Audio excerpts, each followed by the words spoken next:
Hi, everybody! I missed the last few deadlines because we were undergoing some huge renovations and I didn't have a place to record. Now my cave is gone and I'm not sure how that will affect my recording, but I do have a sufficient area to get it done until Mom and Dad finish the office. This is a story by Mianka, and it will be the last one she writes for me for a while because she's going on a metaphorical journey in order to learn how to become a master writer. I wish her luck and I thank her for all of her hard work. Now, on with the story. A girl lost in the forest. Once upon a life, there was a girl living in a village with so many trees around them, she thought there was nothing beyond that. I looked at the forest through my second-floor bedroom window. The trees seemed so peaceful and inviting. I leaned out, taking in a deep breath of the cool midnight air. I was warm, and the breeze felt refreshing. I turned to duck back inside when I thought I heard something. Or someone. A voice came from the forest, calling out my name. Cassie. At first, I thought I was just tired from everything that has been happening lately. So I shook my head and climbed into bed with my dog Clover. About 2 hours later, I woke up to the sound of Clover barking. Clover, shh! I turned my back towards her and she went silent for a moment, then started barking louder. Ah, Clover, I complained as I sat up, rubbing my eyes. I got up and took Clover outside. She walked beside me, looking around curiously while I blearily stumbled along behind her. Suddenly, Clover barked and I opened my eyes. We were standing in front of the forest. It looked much bigger up close. The trees were dark brown with lighter brown patterns circling the roots. It was dark, save for the full moonlight that cast dappled patterns on the forest floor, shining brightly enough for me to see my way. There was a rustling noise and Clover barked once again, running out into the forest.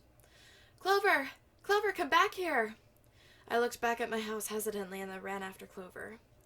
I ran and ran. I looked left and right, and in the distance I heard Clover barking. I finally reached the spot where she was and saw her barking up at a tree. It's probably a squirrel, I thought. I heard the rustling again, but this time it came from inside the tree. I looked up to see a dark figure looming over me. I gasped and jumped backward, focusing on the figure as it moved from side to side, and then jumped out of the tree and ran. Hey! I watched it disappear before looking around to see that Clover was gone. Clover? Clover? Where are you, girl? Clover! I realized then and there that I was lost. I tried following my footsteps, but they just seemed to vanish. I tried telling what time it was, but I couldn't see with all the trees around. I tried climbing a tree, but I always just landed on my butt or scratched myself on the bark. I sat under a nearby tree and curled into a ball with my head between my knees. I wish I brought a jacket with me. Why did I have to follow Clover? My eyes started to water. Am I ever going to see my family again? No, they would never even notice I was gone. I wiped my tears and dripping nose with the back of my hand and lay down on the cold, hard ground, closed my eyes, and fell asleep. When I woke up, it was midday. I looked around to see if Clover was there, but she wasn't. So instead, I searched for food. I walked for a little while, looking under bushes and behind trees. Some of the bushes had pretty little flowers on them, but no berries or fruits.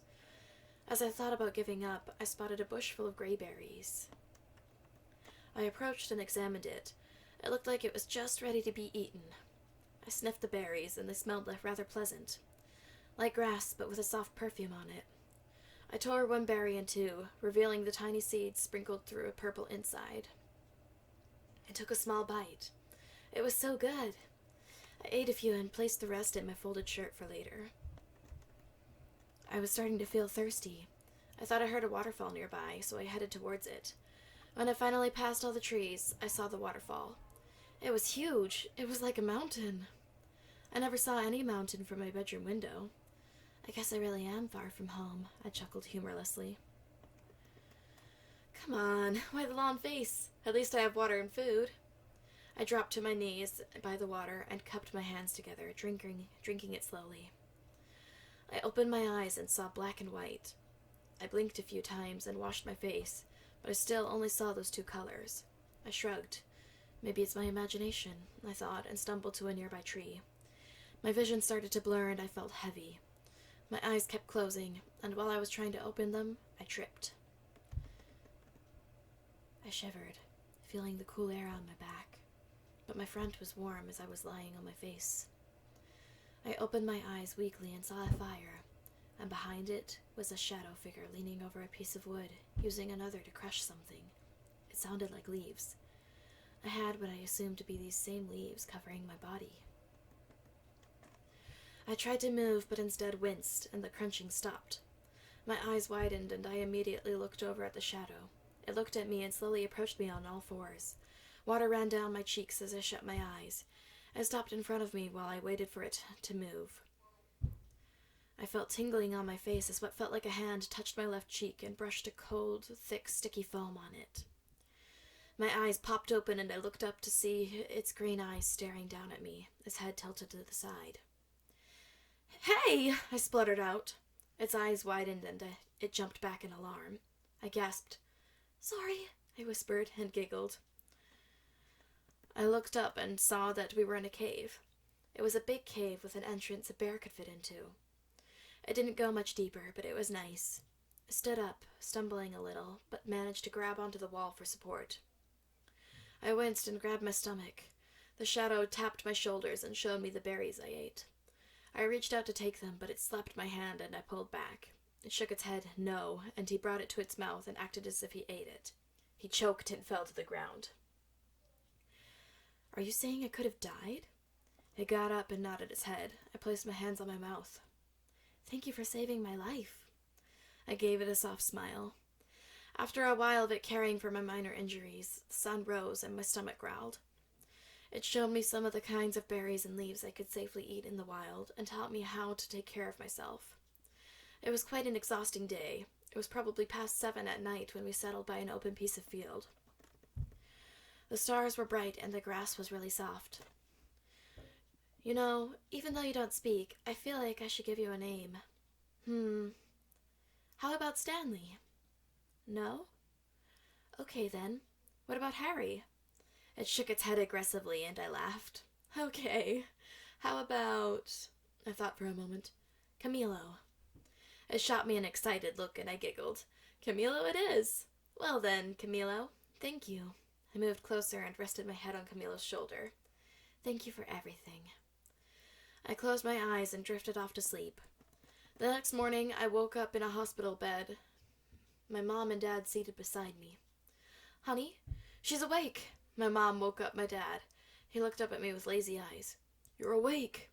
He pulled me into a tight hug, and my mom soon joined in. "What happened?" "Oh, sweetie, you were gone for 3 days. We searched for you everywhere. If it wasn't for Clover, we wouldn't have found you." "And Camilo?" "Who?" "Camilo, the shadowy figure that was beside me." My mom and dad gave each other a look and then turned back to me. "Sweetie, there was no one else there." My eyes widened a bit, and I looked out the window and smiled. "Should we be worried, honey?" "No, Mom, I was just dreaming." The end. That was A Girl Lost in the Forest by Mianka. Once again, good luck on your journey. As for you in the audience, you can support her on Quotev by clicking the link in the description. I'll be reading more stories by other people for the next few months or so. Things like Grimm's fairy tales and Little Golden Book's bedtime stories. I've got some big things in the making, including plans for an animated show, which is why I won't have as much time for original content. But don't worry, friends, the mismatched socks will return. Until then, bye!